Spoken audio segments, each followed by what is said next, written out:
As a big fan of One Piece, I'm used to very enlightening and very traumatizing flashback chapters to help us understand some of our characters in the present. Bleach has had a fair share of really good flashback moments, but most of them haven't gone extremely in-depth. But now we get one that helps us understand Rukia's past a little better, during a time when her future seems like it's going to be cut short, and this backstory helps make us even more desperate to see her be saved. These chapters are very fittingly titled Memories in the Rain 2, and if you know anything about me and my read-through of this series so far, you know that the original Memories in the Rain chapters are what made me fall in love with this series, and are the whole reason I started this channel to begin with.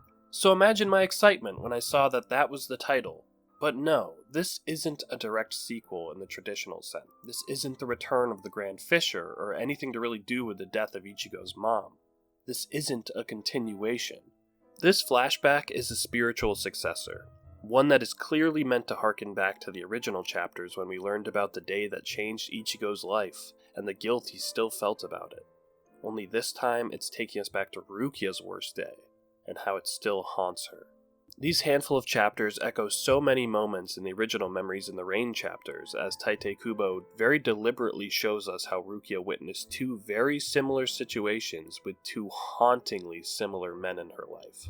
We meet Kaien Shiba, a character that in the present is dead and also happens to be the late brother of Ganju and Kukaku. He was first mentioned earlier on in the arc and was what motivates Ganju to help Ichigo and the others. All we really learned about him back then was that he was apparently killed by a fellow Soul Reaper by someone he trusted, but didn't harbor any hatred for his killer at the end, something that really stuck with his brother. Besides that conversation, Kaien had been mostly unknown.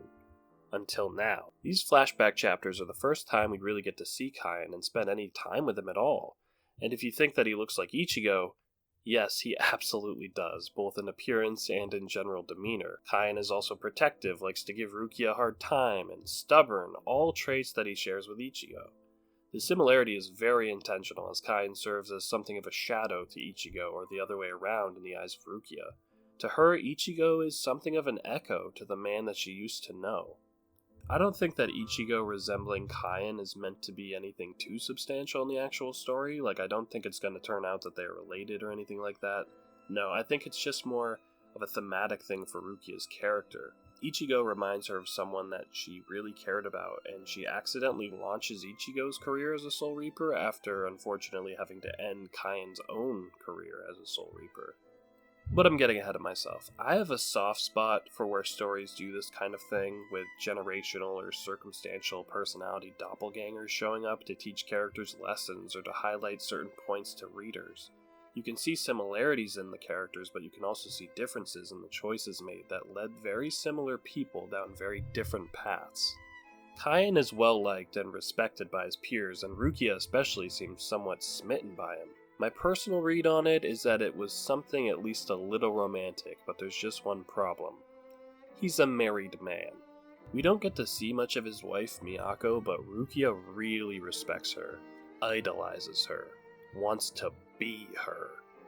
Okay, I'm not saying that Rukia is some creepy stalker that longs for Kaien's romantic embrace. I'm just saying that maybe she wouldn't be too upset if Miyako got hit by a hollow-shaped bus.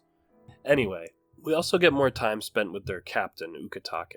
Ukitake is a character that we haven't really seen much of so far in the story. We know that he has some very concerning and at times debilitating illness, and we know that he's someone that isn't really on board with Rukia's impending execution. But beyond that, we hadn't really gotten much from him, so this flashback was a nice chance to actually get to know him. He seems to be a dedicated and compassionate man with the best intentions, but sometimes his body can't support those intentions, as his condition will occasionally hinder him in combat and put others in danger. Still, it was important for us to get a better idea of his relationship with Rukia, especially since he doesn't seem at all okay with her being set to die, and might even do something rash about it. We'll have to see, but that definitely seems to be getting set up. If he is going to make a big move in the story in the present, I'm glad I'm getting more insight into who he is beforehand. I think I like him. He seems to be on the more reasonable side of the spectrum when it comes to the captains, far away from the likes of Mayuri or especially Byakuya. Back then, working with Kaien, everything seemed pretty good for Rukia, but that is until one fateful night when everything changed. A hollow attacks and wipes out a whole squad, including Kaien's wife Miyako, sending Kaien on a quest to avenge his lost love. This hollow is honestly pretty scary, and I missed the hollows so much. During this Soul Society arc, Kubo has just been kind of sprinkling in little things between the hollow mask and appearances and flashbacks like this. That's all well and good, but I really want the hollows to come back in full force, because as much as I've been enjoying Soul Reaper blades clashing, I love the hollow hunting of the early chapters, and I love the monstrous horror elements that they bring to the story, which is really highlighted here because this hollow is particularly gross and unnerving, from his design to how he takes control of other people. There's an additional section of the story in the anime I noticed when I was doing my watch after my read. I think the changes in the anime can sometimes be a mixed bag. They'll add some cool stuff, but there's been some things that I wish they hadn't removed. Anyway, I thought this change was actually pretty effective. Rather than outright killing Miyako with her squad, she's instead the only survivor. But as it turns out, she's already been possessed, and it leads to a chilling sequence where the Hollow is puppeting Miyako from the inside and forces her to slaughter her own squad members, people that knew and trusted her. And it was like something straight out of a scary movie. Kaien's realization that his wife was murdered after being forced to commit those atrocities is really sad to see. The way she looks while controlled doesn't quite mesh with what we see later and what we see in the manga, but it does lead to a bit more drama between the Hollow and Kaien, because it violated Miyako even more before killing her. Solid addition, and I can't always say that about the anime. Kaien was fueled by his need to avenge his wife. I love that even when his Zanpakuto was broken, he kept going, determined to destroy the Hollow with his bare hands. It really highlights the desperate need for vengeance and retribution when all other senses mean nothing. Rukia wants to help, but Ukitake dissuades her by telling her about how some battles are meant for survival and some are meant for honor. We saw her think about this message in the original Memories in the Rain chapters, and now we get to actually see it in context, which is nice. The words are enough to keep Rukia back, and it of course echoes her staying back when Ichigo needed to fight the Grand Fisher on his own. Both times she watched her friend go up against a Hollow that had caused their loved one pain, and do everything in their power to try to defeat it. Fortunately, Kaien's battle with this Hollow ended much differently than Ichigo fending off the Grand Fisher. In a really disturbing sequence, the Hollow splits apart and takes control of Kaien's body, turning him against his loved ones. The way it merges with others is not unlike demonic possession, but it's even worse, honestly, because there's no hope of actually exorcising it, because it's a spirit entity merged with another spirit entity, and according to the Hollow, there's no way of splitting them back apart. It's gonna devour Kaien from the inside out after forcing him to attack and try to murder his comrades. It's really dark stuff, and the design of the Hollow-possessed Kaien is chilling, especially when its little tendrils are coming out of all kinds of places. The eye socket one in particular gets me. Despite being told to run away while Ukitake is resigned to defeat the Hollow, even if he has to kill Kaien, Rukia comes back, also put her in harm's way. As Ukitake's illness hits at the worst possible moment, the Hollow lunges for her, ready to kill her, using the hands of the man that she maybe kinda sorta is in love with, and Rukia is forced to do the unthinkable. It's a powerful moment when she runs Kaien through with her sword, and the rain starts to fall. She had no choice, she knows that.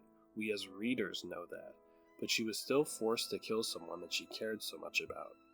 In those final moments, Kaien comes back and thanks her and Ukitake for letting him fight on his own, and apologizes to Rukia for her having to do what she did. He doesn't harbor any sadness or anger for what had to be done. She saved him in a way, but it's hard for her to see that, obviously.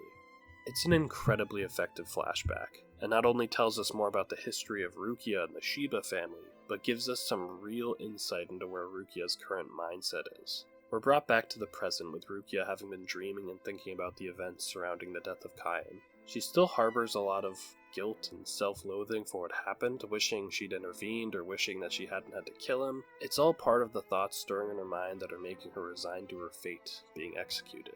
She believes she deserves her punishment, that she's not worth having other people risk their lives to save, accepting her impending death. I'm just hoping that the echo of her fallen friend is going to prove her wrong, and she'll be able to look at Ichigo's face and see that Kai and Shiba wouldn't want her to accept death either. Rukia may have given up on her survival, but some fights aren't about survival, they're about honor.